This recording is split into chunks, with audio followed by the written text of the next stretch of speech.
India में crypto currency की trading safe है? कहीं बैन तो नहीं हो जाएगा? अगर इंडिया में क्रिप्टो करेंसी बैन हो जाती है तो क्या क्या ऑप्शन है, या फिर हमें ट्रेड करना चाहिए या अभी अपने पैसे को बाहर निकाल लेना चाहिए?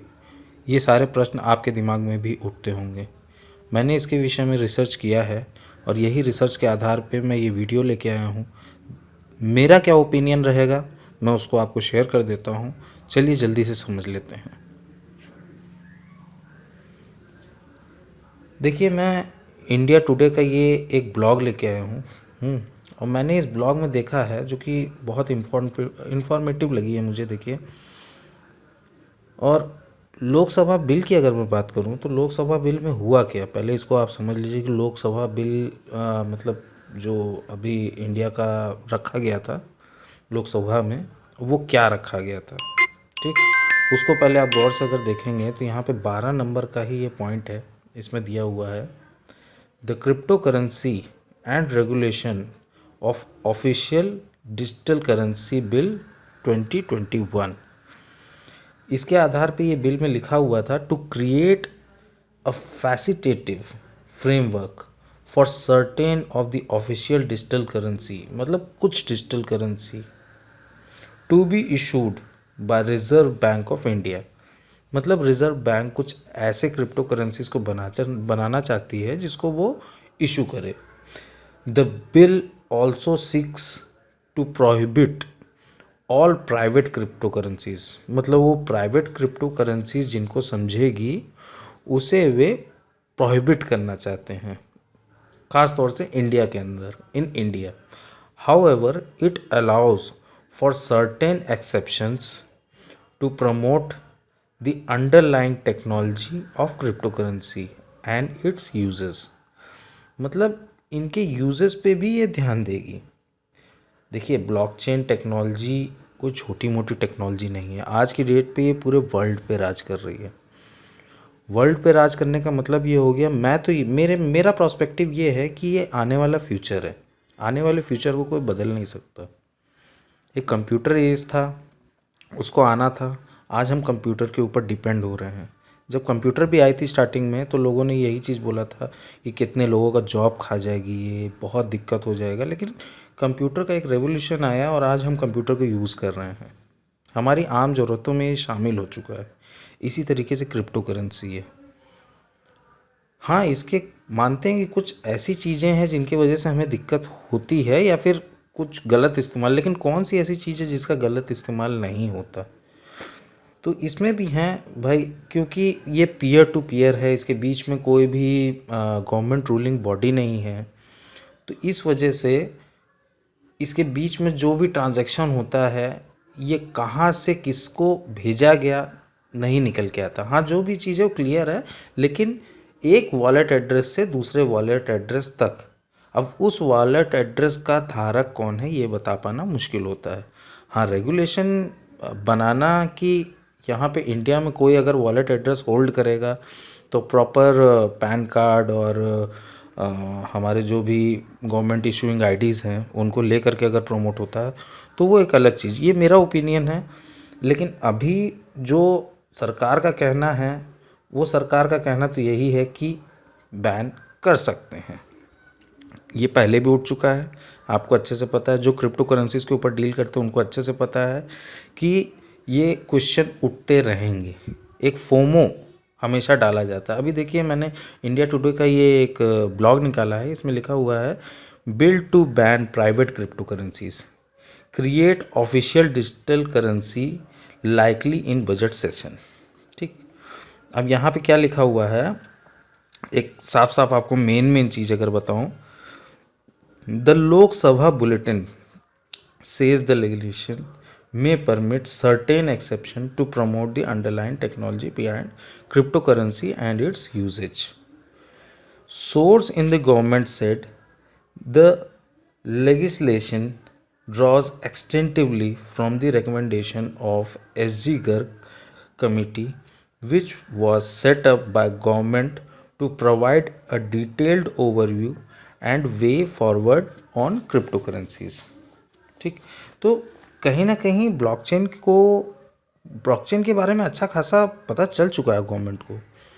भाई जिसका प्राइस आज की डेट में $33,000, $34,000 और आने वाले समय में ऑब्वियसली ये $50,000 को भी क्रॉस करेगी। तो गवर्नमेंट भी इसके पीछे कहीं ना कहीं लगी हुई है। अब बस बात ये है आरबीआई क्यों परेशान है। एक लिक्विड मनी जो आरबीआई होल्ड करती थी वो कहीं ना कहीं बिटकॉइन में जा रही है, बिटकॉइन में इन्वेस्ट हो रही है। आरबीआई को उसको अलग तरीके से मार्केट में रोटेशन करने का लिक्विड मनी को अब मौका नहीं मिल रहा है।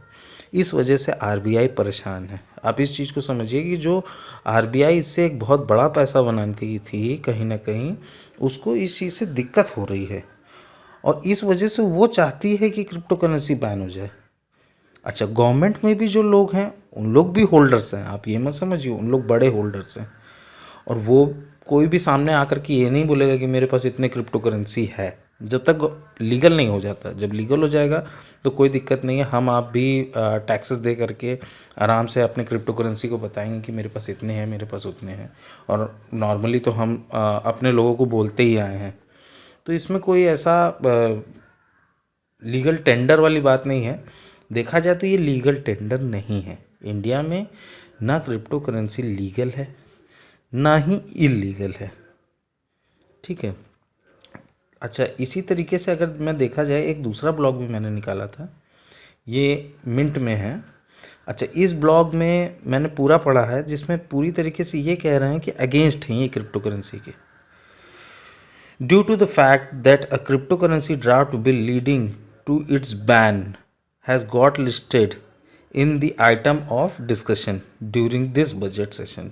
इनका कहना है कि बैन करने का जो इशू है ना वो कहीं ना कहीं डिस्कशन के बीच में आया।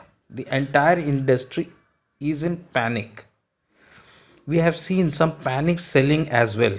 मार्केट में इसका देखिए प्रभाव तो पड़ेगा ही, हमारे आप पे प्रभाव पड़ेगा, मतलब एक फोमो, एक क्राउड के ऊपर ये प्रभाव पड़ रहा है। और इस प्रभाव पड़ने की वजह से क्या हो रहा है कि एक पैनिक सेल होने लगती है। अब मार्केट में अगर पैनिक सेल होगा तो कहीं ना कहीं मार्केट गिरेगी, लोग घबराएंगे, अपना अपना क्रिप्टो करेंसी बेचेंगे। बस मैं इतना जानता हूँ कि जितना आप इसके ऊपर धैर्य बना के रखेंगे उतना ही आपको फ़ायदा है। होल्डर्स बनिए इनके, प्रॉपर होल्ड करिए। कहने का मतलब ये है, देखिए बैन एक ऐसा शब्द है कि प्रॉपर बैन कर देना। ये बैन नहीं कर सकते, ये रूल नहीं करते हैं, ये उस चीज़ को ऊपर ये रूल कर ही नहीं सकते हैं। मैं कहता हूँ कि अगर ये बैन भी करना चाहें तो बस इतना बैन कर सकते हैं कि आप हमारे बैंक में या फिर जो भी बैंक्स हैं उनमें आप ट्रांजैक्शन नहीं कर सकते, बस वो इतना ही कह सकते हैं। आप बिटकॉइन को लेकर के ट्रांजैक्शन नहीं। इससे पहले भी ऐसा ही कुछ हुआ था, तो लोकल बिटकॉइन में और बाकी जो पीयर टू पीयर थे उनके ऊपर पर्सन टू पर्सन थे, पीयर टू पीयर आप कह लीजिए, पर्सन टू पर्सन कह लीजिए, तो उसके ऊपर ट्रांजैक्शन होते थे। लोग एक दूसरे को अपने कॉइन्स बेचते थे, सामने वाला आदमी अपने ही बैंक से सेंड करता था और हम उसको ओके करते थे और ये चीज़ चलती चली आई, नहीं तो वैसे ही चलेगी। और एक समय ऐसा आएगा जबकि ऑस्ट्रेलिया पूरी तरीके से बिटकॉइन को लेके चल रहा है, जापान लेके चल रहा है, यूएस भी कहीं ना कहीं लेके चल रहा है, ये सब लोगों आगे बढ़ रहे हैं। इंडिया को भी बढ़ना पड़ेगा, मजबूरी है, उनको बढ़ना पड़ेगा, लेकिन उस समय बढ़ना पड़ेगा जब सब अपना चुके होंगे, तब ये मजबूरी में अपनाएंगे। इनके अंदर आदत यही है, अपनी गवर्नमेंट ऐसी ही है। मैं गवर्नमेंट को ये नहीं कहता कि यही एक गवर्नमेंट या किसी एक पर्टिकुलर रूलिंग बॉडी को मैं बोलूँ, मैं किसी के ऊपर कोई बात नहीं करना, इसके ऊपर कोई टिप्पणी नहीं करना चाहता हूँ, लेकिन अपनी गवर्नमेंट देर में ही एक्शन लेती है। अगर इतना ही जल्दी एक्शन लेती तो यहाँ के लोग विदेश जा कर के मतलब जॉब्स नहीं लेते, अपने इंडिया में ही जॉब करते। जो भी बड़े जॉब्स हैं, जो भी आप कह सकते हैं कि जो बड़े नॉलेज वाले हैं वो चले जाते हैं बाहर, उनको बड़ी कंपनीज हायर कर लेती है कि आप आइए हमारे यहाँ जॉब करिए, क्योंकि वो विज़न रखते हैं, एक बहुत बड़ा विज़न रखते हैं। अपनी इंडिया इस विज़न के ऊपर काम नहीं करती, वो अभी की चीज़ देखती है। अब आरबीआई कहीं ना कहीं अपनी लिक्विड मनी को खो रही है। अगर वो लिक्विड मनी को खो रही है तो उनको इसका झटका लग रहा है।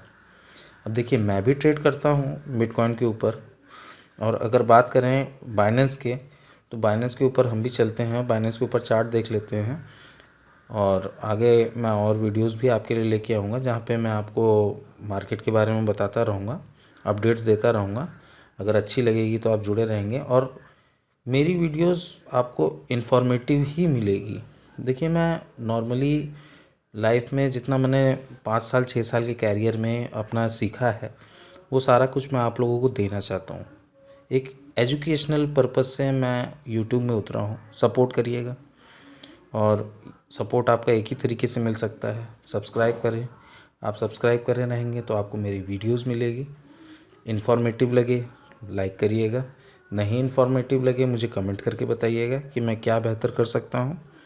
तो अभी के लिए तो बस इतना ही। आगे मैं दूसरा कोई टॉपिक आपके लिए मिलेगा तो लेके आऊँगा, और जहाँ तक कोशिश करूँगा कि फ्रीक्वेंट वीडियोज़ में डालता रहूँगा ताकि आप अपडेटेड रहें। Okay, thank you.